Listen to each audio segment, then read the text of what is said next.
What's going on, everyone? Welcome back to the show. So, I've been asked this question over and over again, and we're going to talk about it today. Can you retire only on Social Security benefits? And if you are in a situation where you've retired and all you have is Social Security benefits, what do you do? So that's what we're going to talk about in this video. But first off, you guys could do me a favor. Please like the video. And if you're watching this video and you want to see more content like this, please consider subscribing to the channel. And just a reminder, you can follow me on Blue Sky. And if you want to send me an email and share a story with me, you can, david@thetecshow.com. I'll also have the Blue Sky link. It'll be in the comment section. It'll be pinned at the very top. Okay, let's go ahead. And I have this outline we're going to go over today. And I created this. And I used basically the Social Security Administration website, and then I used a few other resources just to put this all together.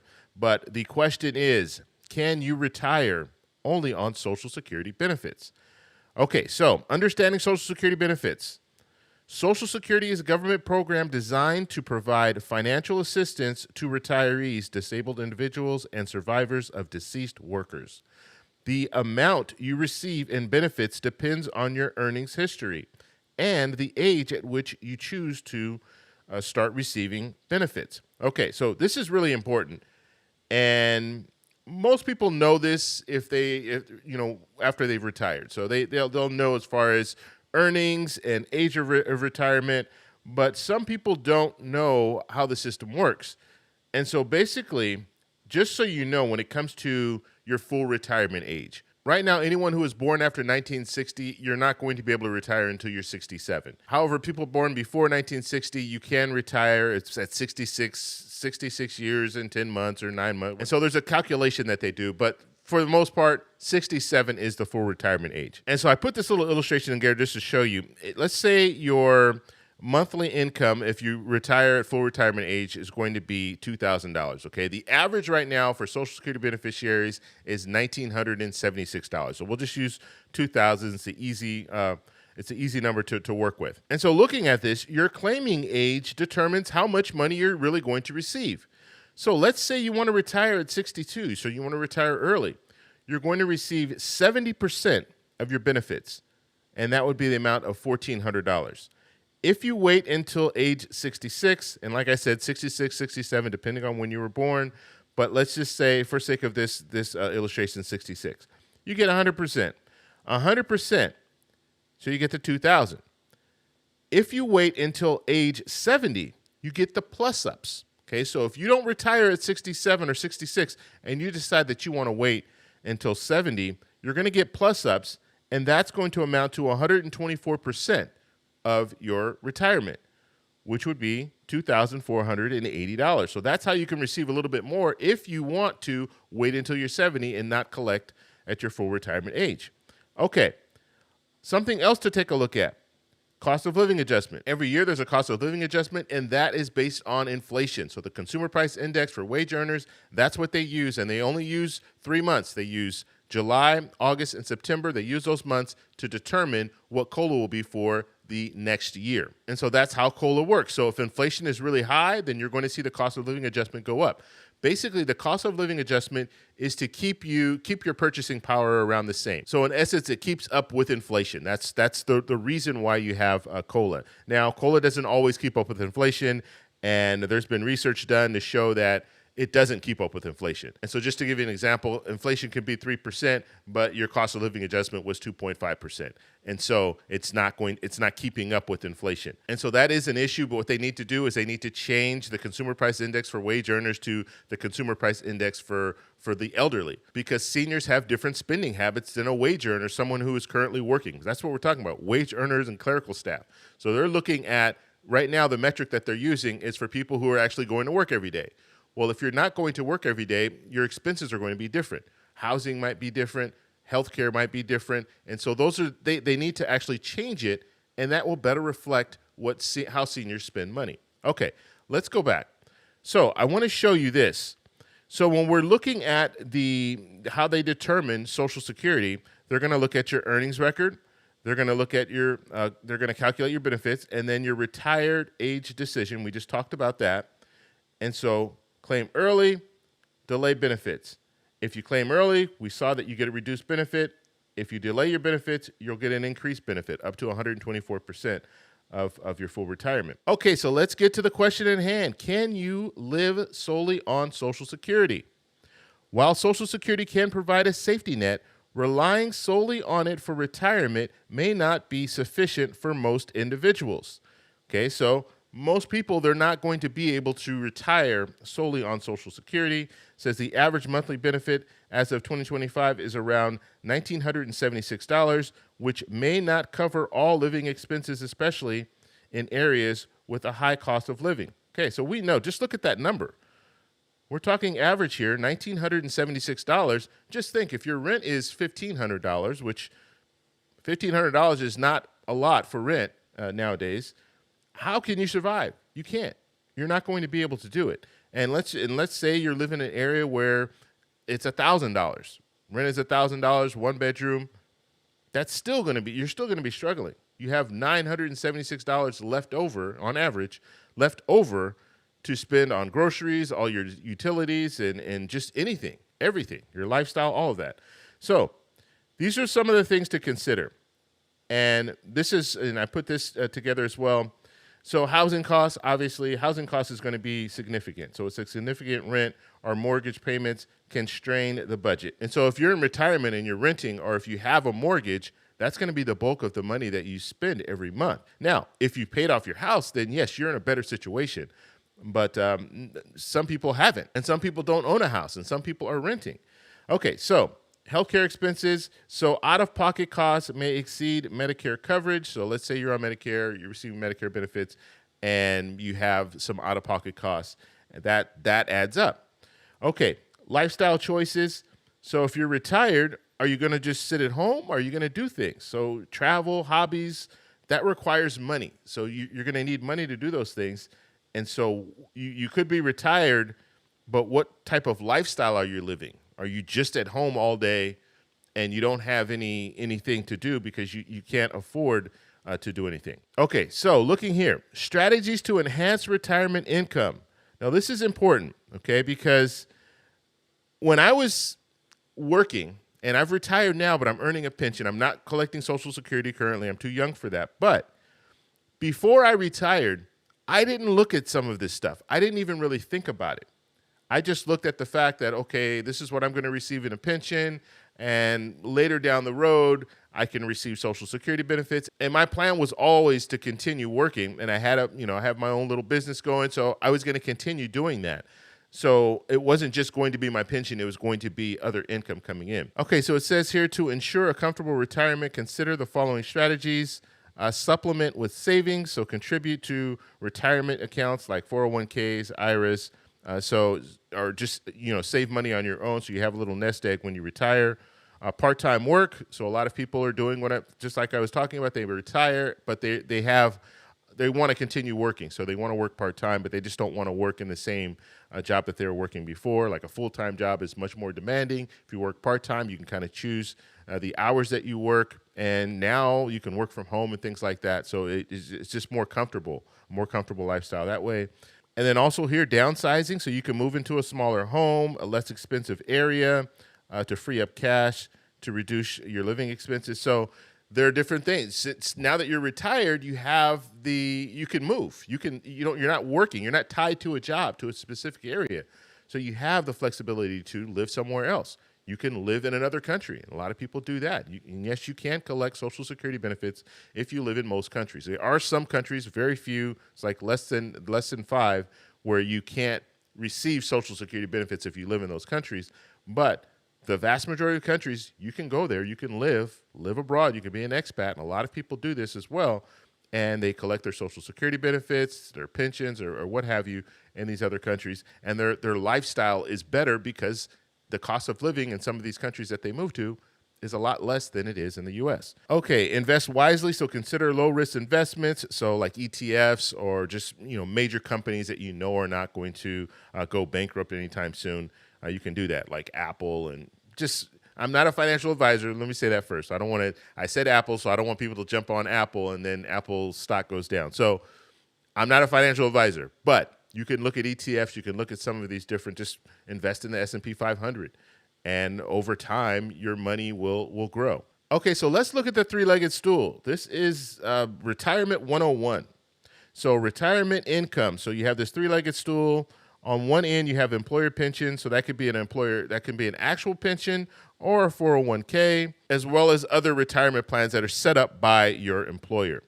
Social Security, that's another leg of the stool. And then personal savings. That's the third leg of the stool. Now, just looking at this, and if we go into it a little bit further, when it comes to Social Security, let's just say 40 to 50%. The Social Security Administration says that it should be no more than 40%. So Social Security should supplement your retirement by no more than 40%. But the reality is people are relying more and more on Social Security, so let's just say 40 to 50%. Okay, pensions, 401ks, 30 to 40%. And then personal savings, 10 to 20%. So basically what I'm showing you here is if we're looking at this three-legged stool, and let's just plug in these numbers. So let's say Social Security, let's say 40%, okay? When it comes to 401k, let's say 40%. And then when it comes to your personal savings, 20%. Now, that would be a stable retirement if you're able to do that, if you're able to pull that off. However, if you're struggling in certain areas, let's say your pension, you didn't earn as much as you thought you were going to earn in your pension, and so now every year when you're drawing on your pension, you can't draw that 40% of your retirement in order to get you to 100% is what we're talking about here. So let's say you're only able to draw 20%. Well, if you're only able to draw 20%, that now puts you at only 80%. And so you don't have that 100%. And so that will weaken this leg of the stool, which means your retirement will be unstable. Okay, so hopefully that makes sense there. And the same thing can go with your personal savings or your Social Security. And so if we start looking at real numbers here, let's say your retirement income distribution is $60,000, so $60,000 annually. So your personal savings, you're drawing 15%, so that's $9,000. Social Security, you're drawing 45%, that's $27,000. And then your pension or 401k, you're drawing 40%. And that's $24,000. And so just to give you an idea of where you would be if you needed to have $60,000 per year, that's where you would be. Now, when we're looking at this, we also need to understand that when it comes to Social Security, that's going to be for your life. So, it's a lifetime thing. When it comes to 401k, you have the money in your 401k, but your money can run out. Okay, your money in Social Security is not going to run out. Let's hope, okay? If Congress goes ahead and acts and reforms Social Security, then we won't see that reduction of about 23%. Social Security, let me say this, Social Security will still be there, but there is a situation that can happen in 8 to 9 years where if we don't have a reform to Social Security, then we'll see Social Security benefits cut by about 23%, okay? So just to make that clear, so that $27,000 that you were anticipating receiving, if you for using this example, that's going to be less. It's going to be 23% less. And so that's why they need to reform Social Security. But Social Security will still be there. You'll still be able to collect. And when it comes to personal savings, looking at personal savings, that's just money that you have, right? So money you have invested, money that you have cash on hand. And so you would have to start looking at the calculations. Okay, I'm going to need at least $9,000 every year for my personal savings. How long is that going to last? So that's something you need to look at. Okay, so moving forward, let's say you don't have this three-legged stool. You're lacking pretty much everything. All you have is Social Security. You don't have a pension. You don't have personal savings. And so what do? Okay, so there are very few options that you'll have at this point. I mean, because basically, if we're looking at Social Security, and let's just say here, this example is showing 33%. So it's dropped. And the reason why it's dropped, I'll show you. So you have a pension, 32%, personal savings and investment, 9%, and then earnings from employment, 22%. And so basically, if you are, and this is the unfortunate part of this whole situation, if you are only receiving Social Security benefits and you have nothing else, then you're going to struggle. You are. And there are people in the comments that let me know every day that they're struggling and all they're receiving is Social Security benefits or SSDI or SSI. And so you have very little options at this point. The only thing that you can really do is go back to work, and a lot of people don't want to go back to work. And so that's your only real option. Waiting on Congress to pass a reform where they provide an increase for everyone receiving Social Security benefits. I mean, that, for one, right now, I don't think that that's going to happen anytime soon. And two, even if they provided a $200 increase for people receiving Social Security benefits, that's still not going to be enough. Because I just showed you the average person is receiving $1,976 in Social Security benefits. You add $200 to that per month, that's still not a lot. You're still going to be in a very, a similar situation. And so the issue, the problem with Social Security is that it was never designed to be a retirement plan. But what's happening is we're seeing more and more people living solely on Social Security because our pension system has changed. So it's gone from a pension that is for the rest of your life to a 401k where now, okay, yeah, you can invest money, but guess what?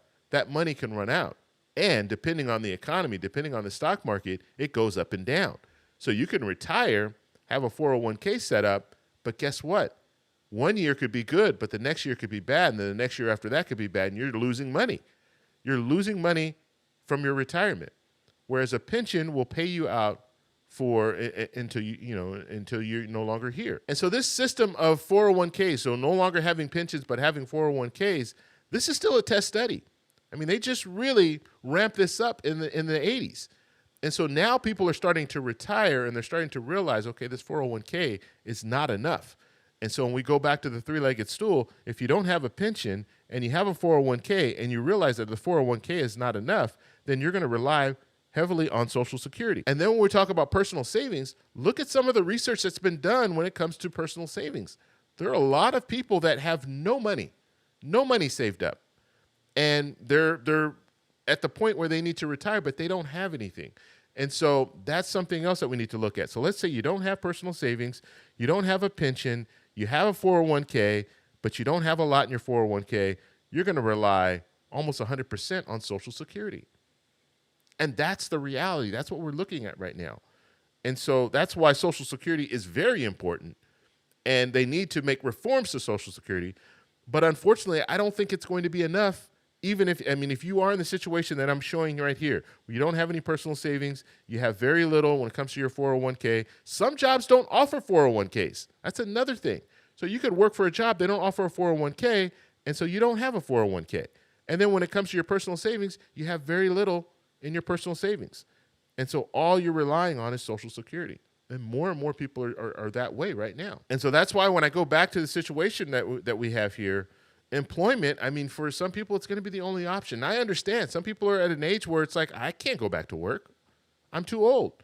Well, there's certain things that you can do, and you can do hobbies on your own, arts and crafts, sell at flea markets, things like that, house sit. There's certain things that you can do, and we'll go over some more of those in the future. But the reality is that three-legged stool that we were talking about before, it's now a four-legged stool. It really is. And so we have Social Security, we have a pension or a 401k plan, we have your personal savings or investments, and then we have employment income. Some people will never be able to fully retire. They're going to have to work part-time or work even full-time doing something because they're not going to be able to afford it. And that's the sad truth, but that's what we're looking at now. And so in conclusion, when it comes to Social Security, living only on Social Security, it's going to be really tough for you. You're going to struggle. And in this video, just look at the comments, go down in the comments, you're going to see people that are saying that they're struggling. And I can understand that because you see, just looking at the way that Social Security was designed, only to supplement about 40%, and people are living 100% on just Social Security, it's almost impossible to do. And so in the future, I don't know when it comes to Congress, I don't know how they're going to react to this, what they're going to do. I know President Trump has put out, he wants to eliminate taxes on people receiving Social Security benefits. That will help some, but it's not going to help everyone because some people don't pay taxes on Social Security right now because they don't earn enough. So you're not going to impact them, but you will impact people who are, let's say, middle income earners or wealthier earners that do pay taxes and Social Security benefits. So it will impact them, but it's not going to impact the people who are at or below the poverty line.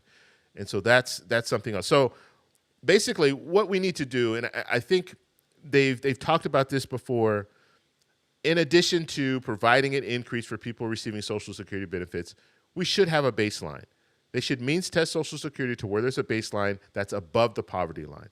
And so anyone receiving Social Security benefits should be at that level, and they shouldn't go below the poverty line. And you have politicians that are talking about that. They have different proposals that are out there that will get you to 125% of the poverty line. The Social Security 2100 Act is one of those, so Representative Larson's plan. And so you do have some politicians that are pushing for that, but the sad truth is politicians have been talking about Social Security and reforming Social Security for a very, very long time, and they haven't done anything. And so at some point, let's hope that they reform Social Security, but right now, I don't know how long it's going to take. And we might see just different little proposals go out there, just different little changes to Social Security, like we just saw the elimination of weapon GPO, which I think is good for some, but it doesn't help everyone. And then when it comes to taxes, just like I said, if you eliminate taxes on Social Security benefits, it's good for some, but it's not for everyone. And so the reality is the timeline for Social Security reform, it's still up in the air, so we don't know. You can contact your congresspeople. I always tell you guys to do this. Look, you need to make this a priority. If you make it a priority, then hopefully these politicians will make it a priority. And in the description of my videos, all of my videos, you're going to see, it will say, first off, you can contact the White House if you want. You can also contact Congress, and there's numbers there where you can call and find out who your congressperson is. If you already know who your congressperson is, you just contact them directly and let them know, look, this is a serious problem. And it's not going to get any better. I don't see 401k. We don't have retirement plans that are set up to really help people in retirement like we did in the past. Pensions were great, and some people are still receiving pensions, but pensions were great because it's for your lifetime. And generally, you do okay when it comes to pensions. Now, when you're working, you're contributing a lot to a pension. I was contributing a lot of money to my pension, more than what I would have been contributing to Social Security. But when you retire, it is beneficial. So if you guys have any questions, let me know in the comments below. Remember, you can send me an email, david@thetecshow.com. If you like this video, please give me a thumbs up. Please subscribe for more, and I'll talk to you in the next one. Bye.